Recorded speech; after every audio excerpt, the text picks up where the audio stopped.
Okay, so having done some preliminary establishment of the back-end sort of plumbing of the site, what we need to do now is to get to make this one, the top one specifically, the individual user's rating, which will also show the previous rating they gave when they first go to the page, and below it to have the average rating for the paper.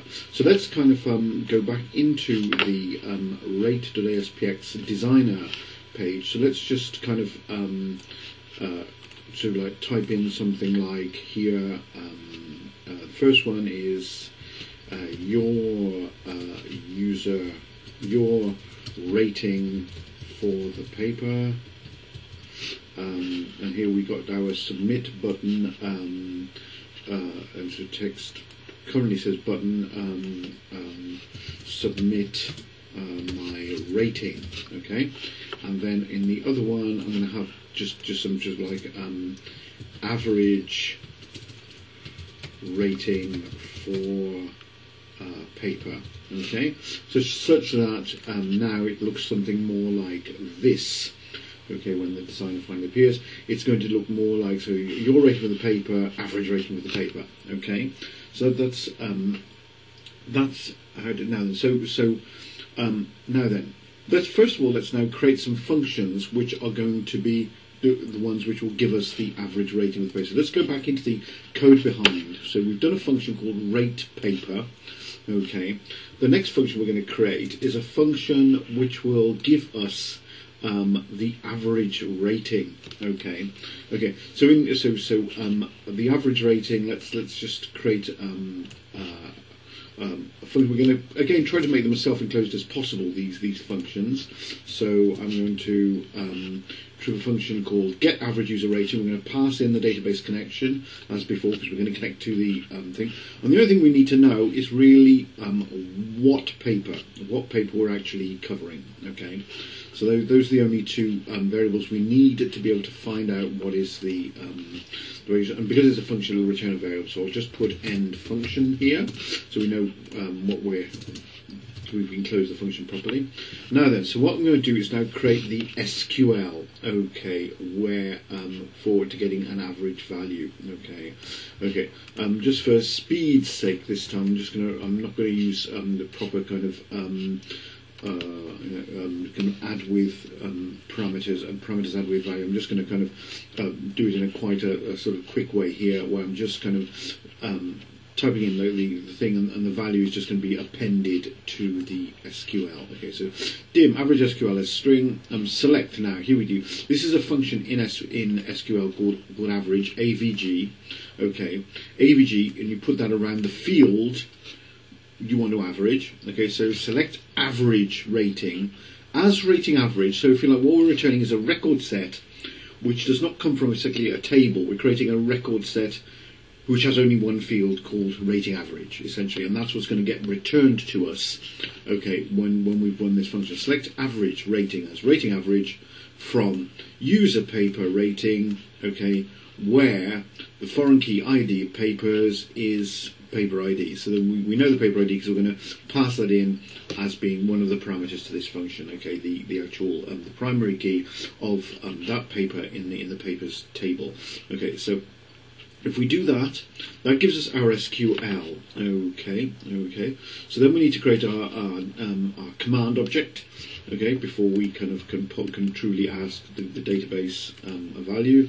So we create our command object, dim average command as new OLEDB command, and then we pass in our SQL and the database connection, which is a parameter of the function. Okay, then basically, essentially, we're going to run. We're going to create a data reader, dim average DB read. So this is our data reader, which is going to be the result of running the command average command. So this average SQL is going to be sent to the database. It's going to be run, and it's going to return a record set which is going to be inside average DB read. To go to the very first one, remember it'll only ever have one record in it. So we do the DB read command to actually get ourselves to the first record. Now then, here we need to think about the situation. It could be a case of a paper has never received an average before, in which case we're going to get an error if we run this command. Okay, so if we try to read what it sends back, we're going to get an error because it won't. If any paper has never been read before, then it's not going to be. We're not going to get a value back. So in these sort of situations, the best thing to do is to do a try-catch statement. Okay, we're going to do a try. Okay, and we're going to run the inside the try. Oh dear! Inside the try, I'm going to put in. I'm going to return the average. Now this is so inside the try, we're going to write the statement return cint, which means convert to an integer. So I mean it'll basically, it's a cheap way of rounding. Okay, whatever is the value, the average that comes back, that will round it. Okay, and then so average db read, if that is the record set. So we're saying we know it's only got one record. Give us a field rating average inside that one record, which is being returned to the average db read data reader. Okay, so and that will give us a simple integer. But in the case that there are no ratings at all for that particular paper, okay, what that will produce is an error. So therefore, producing an error in the try-catch system, it will actually then go into the catch part, and there we can just put return 0. Okay, so we're just basically saying then, if nobody has ever rated that paper, then just simply return 0, return a value of 0. Okay, so this get average user rating on any paper should be able to give us an average of what people think, and if nobody's ever given an opinion about a paper ever before, it'll return the average of 0. Okay, now then, finally, I think what we need to do now is get the individual user rating. Okay, so I'm going to do this protected get user rating by value dbc early db connection by val paper ID. Okay, and well, actually, probably it's a good idea at this point we also put in the username as well. So I'm going to put by val username as string. Okay, just to kind of like make sure it is also self-contained as all the other ones have been. Okay, so let's now construct the SQL here. Okay, so again, we're just going to be getting one record out of the database. Okay. So this time, I mean, I'm just going to I'm going to construct just a simple, rather than using the add with parameters. I'm going to use just simple string concatenation, which is not good practice, but it's just maybe a little bit quicker for now. Okay, so username and a single quote. That is this is the problem with using string concatenation as opposed to using add with parameters. It's just that you have all these kind of irritating kind of single quotes to put in around string values. Okay, but anyway, this user SQL, this was a select star from user paper rating. Okay, get all the fields from a record in user paper rating where the foreign key ID is the same as the number we pass in. So it has the same primary key in the papers table as the number we're looking at the moment, and the user's name is username, which is what we're going to be passing in. Okay, so that'll give us our SQL.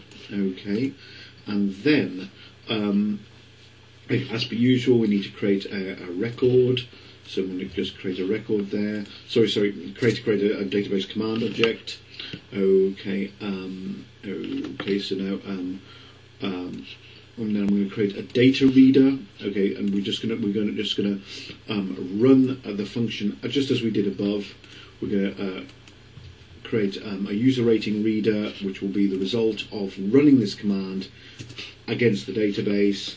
We're going to get to the very first record as we've done before, so we're going to say user rating reader read.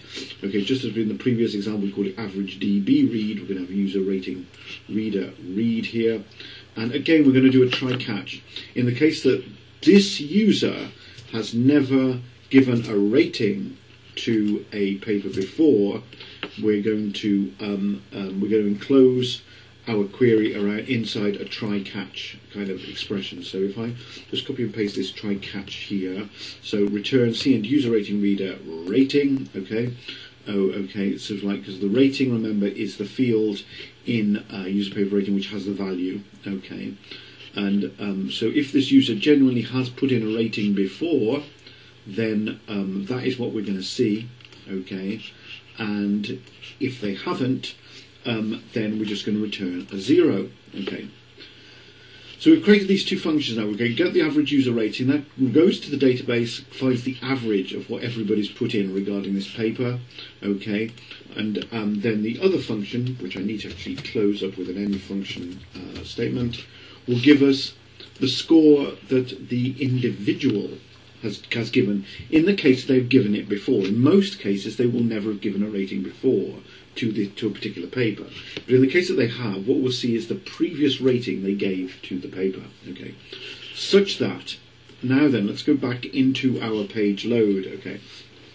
Now remember, the is_postback is where the user rates the paper. Okay. Okay. So let's take out this current line, which actually makes the second rating object mirror the first rating object. So take that out of there. Okay. End if, and then okay.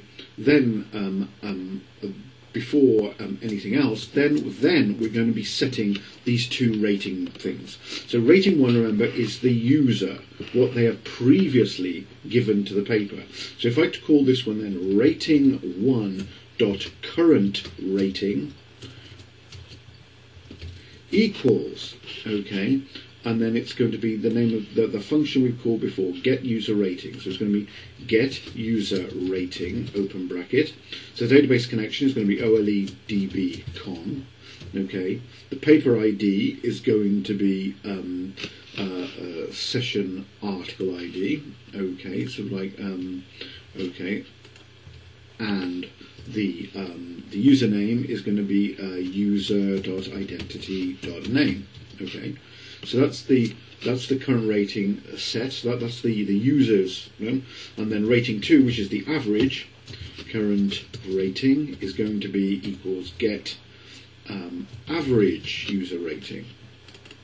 Okay, okay, and then that is going to be again OLEDB_con as the first one. That's the database connection object, and all we need here is the paper ID. So session open bracket quote article ID. Okay. Okay, and then that's that function done.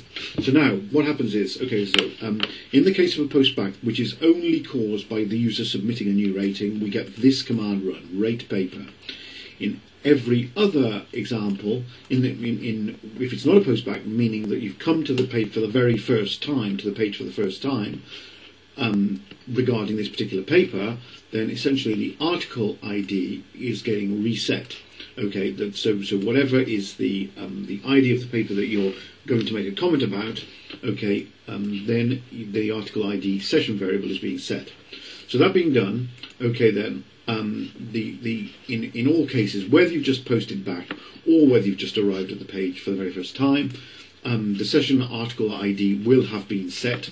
So therefore, at this point, you can then fill the first rating control with any previous value that the user has set. But if the user has not set a previous value, then that will be 0. Okay, and then the second control will look into the database and get the average. Okay, so that is what should happen, and now we will find out if indeed that is what does happen. So now, previously, I think I logged in as Arthur. Let's have a look. Let's have a look in the Access database. Okay. Yes, I did. I logged in as Arthur, and I gave the value of the human experience as being 5. Okay, and the value for the computer of the 21st century as being 4. Actually, let's kind of be naughty and let's just change that now right back to let's make the average of this one, let's make that 3 rather than, it's not an average, sorry, let's make the rating that Arthur gave to the computer of the 21st century to be 3, and the rating that Arthur gave to the human experience to be 5. Okay, so the human experience gets 5, the computer for the 21st century gets 3, in the opinion of Arthur. Now, let us now go into the database and do it from the point of view of Johnny. Okay, so let's now go into the database. Let's, I'll just in case without field open, it might just cause problems. So I'm just going to close that table down. Okay, so I'm just going to close that down just in case there's any kind of lock on the database caused by that. So now let's go into mobile standards ASPX.VB, open it. It's a while now since I was in as Arthur, so I'm hoping that it's going to cause me to log in again so I can then re-log in as a different name this time, namely Johnny. So let's have a look. Let's hope indeed that is the case. This is usually, it's kind of irritating when it takes a while because it's a bad thing, but now it's a good thing because it means I'm definitely a new user. So I'm going to log in as Johnny. Okay, so I'm going to log in, and this should take me now to the mobile standards list of papers, the very front page. Okay, so now we've got our list of. So now then, remember. The human experience, that got 5 from Arthur, and the computer for the 21st century got 3 from Arthur. So let's look at the computer for the 21st century. Okay, and yes, indeed, 3 is the average current rating, and I've not made a rating before. So if I basically give it a rating of 1, which is not very nice, but if I give it a rating of 1, that should mean that the average has gone down to 2, and it has. Okay, so now then, let's go back a bit and see if we can't also do something with the human experience.